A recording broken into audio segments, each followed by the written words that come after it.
الدبابة الطائرة مي 35 أخطر المروحيات الروسية التي فتكت بالقوات البرية الأوكرانية. مروحية روسية متعددة المهام تدمر أهدافها بدقة متناهية، تعرف لدى الناتو باسم هاند، وأحيانا تسمى بالقاتل المتسلسل.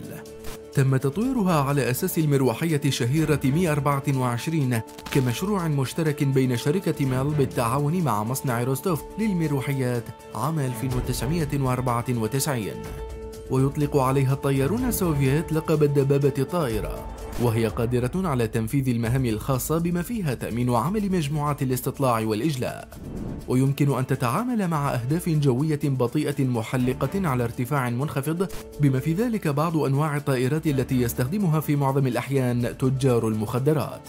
كما تتصف المروحية بانخفاض مستوى الأشعة تحت الحمراء، وتستخدم لهذا الغرض أيضا أهدافا حرارية كاذبة تقذف من الطائرة بغية مواجهة رؤوس التوجيه بالأشعة تحت الحمراء.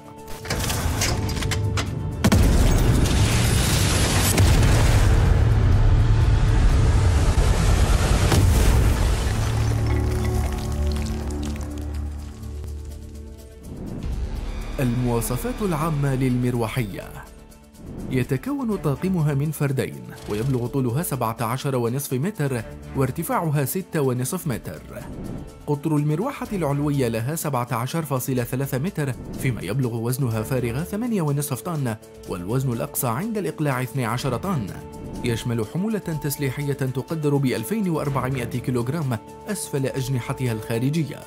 تعمل بمحركين من طراز فيكي 2500، وتبلغ قدرة كل منها 2700 حصان، ما يمنح المروحية التحليق بسرعة قصوى تصل إلى 310 كيلومترات في الساعة، بمدى عملياتي 460 كيلومتر على ارتفاع يصل ل 5400 متر في وضع الحركة. وهي المروحية الوحيدة في العالم التي بوسعها تنفيذ مهام النقل والإنزال والإسعاف، كما بوسعها أن تنقل داخل مقصورتها حتى 8 أفراد للإنزال الجوي بكامل أسلحتهم. التسليح: تتسلح مروحية صياد الليل بمدفع رشاش ثقيل متحرك رباع السبطانات من عيار 12.7 ملم من طراز ياك بي، مثبت أسفل الأنف، أو مدفع ثنائي السبطانات متحرك بعيار 23 ملم من طراز GSH 23L، وذلك حسب النسخة. وبالنظر إلى حمولة المروحية أسفل أجنحتها، فهي تضم صواريخ شتورم في المضادة للدبابات، والتي يتم توجيهها بموجات الراديو بمدى يصل إلى 5 كيلومترات. كما تحمل أجنحتها صواريخ أتاكا في قاتلة الدبابات القادرة على اختراق 850 ملم من الدروع، والذي يصل مداها إلى 6 كيلومترات. كما قامت روسيا بتجهيز النسخة المطورة من مروحيته الهجومية بصواريخ جوجو من نوع R74M ذات التوجيه الحراري المصممة لاصطياد المقاتلات الحربية الحديثة، وعلى رأسها مقاتلات الجيل الخامس. كما تحمل حواضنا لإطلاق صواريخ S8 غير الموجه من عيار 80 ملم للهجوم المباشر والدعم القريب بعدد 80 صاروخ، ومستودعات لإطلاق صواريخ S13 من عيار 122 ملم بعدد 20 صاروخ. أنظمة الرصد والقتال: تتميز مروحية صياد الليل بوجود رادار على شكل كرة مثبت فوق مروحته الرئيسية من نوع أربالت، يمكن القائد من الرؤية الشاملة بزاوية 360 درجة ضمن نطاق 20 كيلومتر، وهو قادر على رصد 60 هدفا وتتبع 20 هدفا دفعة واحدة بمدى يصل ل 25 كيلومتر للأهداف الأرضية و15 كيلومتر للأهداف الجوية، وهو قادر على كشف صواريخ ستانجر من على مسافة 5 كيلومترات. كما زودت المروحية بمنظومة IFF لتمييز الطائرات المعادية عن الصديقة، ومحطة استهداف ذات 3 قنوات مراقبة بصرية وحرارية وتلفزيونية، بالإضافة لمنظومة القصور الذاتي الجيروسكوبية المرتبطة مع نظام الملاحة الفضائي GPS، ومنظومة الملاحة بالمجال المغناطيسي الأرضي، وهي منظومة جديدة مكملة للطاقم الملاحي.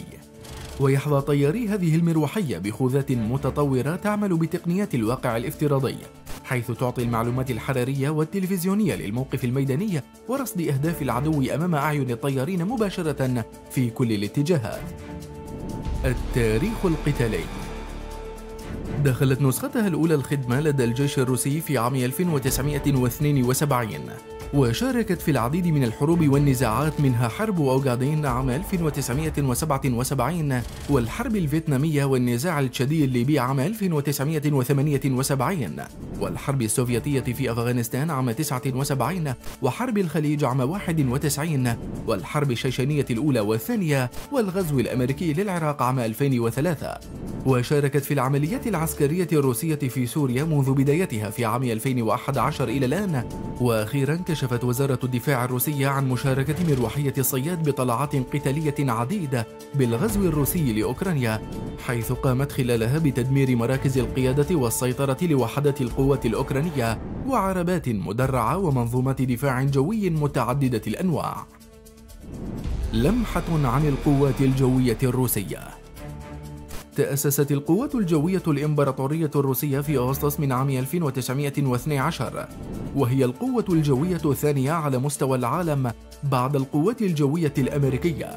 ووفق تقديرات موقع جلوبال فاير باور لعام 2022، فإن القوة الجوفضائية للاتحاد الروسي تتكون من 4137 طائرة كالتالي: طائرات مقاتلة عددها 789 طائرة، ما يشكل 19% من إجمالي عدد الطائرات الروسية الحربية، وهو الترتيب الثالث عالميا في عدد الطائرات المقاتلة.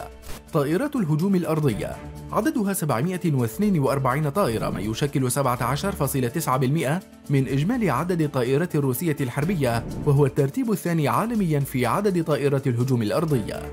طائرات النقل عددها 429 طائرة، ما يشكل 10.4% من إجمالي عدد الطائرات الروسية الحربية، وهو الترتيب الثاني عالميا في عدد طائرات النقل. طائرات التدريب عددها 495 طائرة، ما يشكل 11.9% من إجمالي عدد الطائرات الروسية الحربية، وهو الترتيب الثالث عالميا في عدد طائرات التدريب.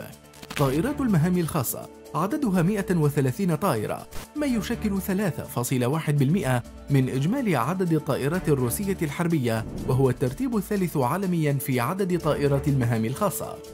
طائرات الهليكوبتر عددها 1540 طائرة، ما يشكل 37.2% من إجمالي عدد الطائرات الروسية الحربية، وهو الترتيب الثاني عالميا في عدد طائرات الهليكوبتر.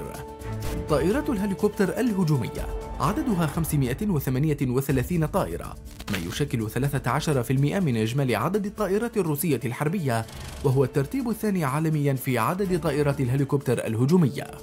طائرات ناقلة نفط عددها 19 طائرة، ما يشكل 0.5% من إجمالي عدد الطائرات الروسية الحربية، وهو الترتيب الرابع عالميا في عدد الطائرات الناقلة للنفط. وفي نهاية الفيديو عزيزي المشاهد، برأيك هل تتفوق المروحيات الروسية مي 35 على مروحيات الأباتشي الأمريكية؟